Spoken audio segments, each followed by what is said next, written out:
Le concept de fake news a connu une croissance d'utilisation fulgurante. Le concept recouvre de nombreuses techniques, pratiques, supports, outils. La désinformation, la propagande, les rumeurs, les hoax, les deepfakes. L'anglais distingue la false news de la fake news. Une false news, c'est une information erronée. Ça renvoie à la mésinformation, elle n'est pas volontaire. Un citoyen, un journaliste, un expert ou une personnalité politique peut mobiliser des informations fausses, inexactes ou approximatives. Dans ce cas, il s'agit d'une erreur. Une fake news est un faux, dans le sens d'une imitation. Les fake news ne sont pas seulement des informations fausses, mais des informations qui se font passer pour ce qu'elles ne sont pas. Les fake news sont des informations fabriquées de toutes pièces, connues comme fausses par le créateur et visant à tromper le récepteur. Les fake news sont des outils de désinformation et de manipulation. Par nature contestataire, les fake news sont des phénomènes éminemment politiques. Ce sont des outils visant à dénoncer des figures d'autorité, des institutions ou un pouvoir. Les fake news sont utilisés notamment par les extrémistes pour attaquer des opposants ou pour se défendre contre des accusations, pour aussi, par exemple, nier sa défaite électorale. Les fake news ont des conséquences non négligeables pour la démocratie à 3 niveaux. Au niveau institutionnel, sociétal et instrumental. Lorsque des fausses informations critiquent et affirment parfois quotidiennement dans notre fil d'actualité que les représentants politiques sont des marionnettes au service des puissants, que le pouvoir n'est pas là où nous le croyons, que les institutions sont un théâtre, ceci érode notre confiance envers les institutions, envers les partis politiques, envers les journalistes, les experts, les universitaires, les scientifiques. Tous menteurs, tous pourris, tous incapables. Et si le pouvoir n'est pas là où nous le pensons, si nos représentants sont à la solde de forces cachées, alors pourquoi aller voter ?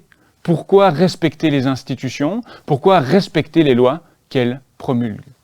Les fake news affectent également la société démocratique en polarisant la population. Les fake news divisent, les fake news atomisent, elles enferment, elles isolent.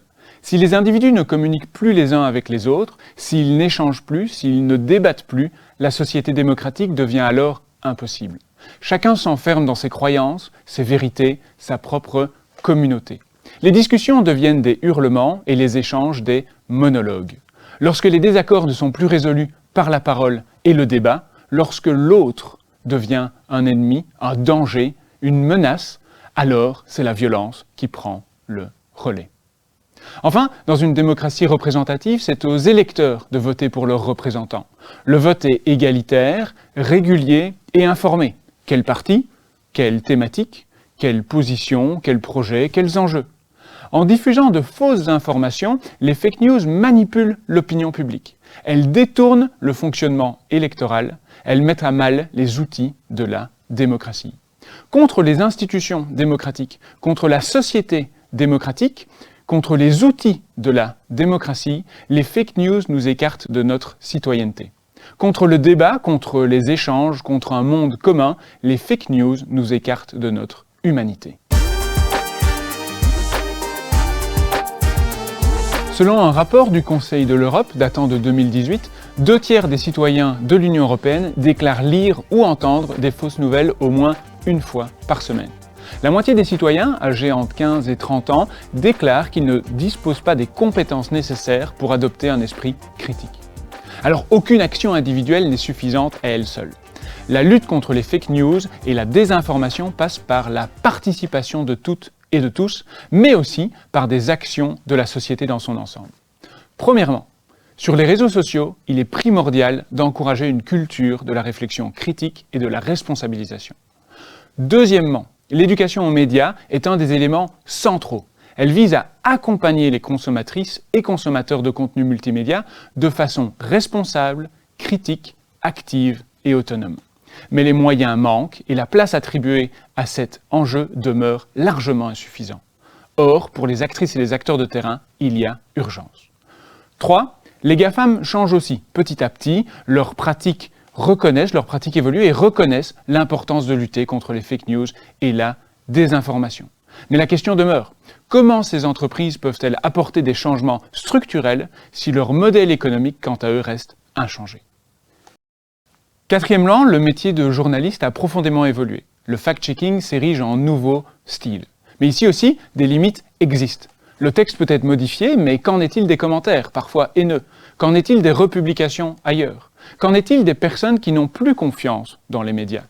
Le fact-checking ne doit pas non plus nous faire sombrer dans le mythe de la neutralité absolue. Les politiques, les médias sont subjectifs et militants. Tous véhiculent des idéologies et c'est tant mieux. Cinquièmement, au niveau des États, certains adoptent des politiques de lutte contre les fake news et la désinformation. C'est le cas par exemple de la France et de l'Allemagne. Mais la réponse n'est pas unanime. Les institutions européennes prennent également conscience des enjeux, identifient des stratégies et des réponses à apporter. La régulation en place produit des effets, mais des interrogations ici aussi demeurent. La lutte contre les fake news ou le respect de la liberté d'expression.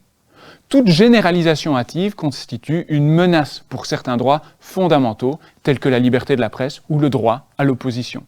La tâche est donc bien évidemment énorme et l'enjeu est de taille. Entre l'optimiste et le pessimiste, il reste le tragique. Un monde sans fake news n'existera jamais et un monde sans lutte individuelle et collective ne doit pas exister.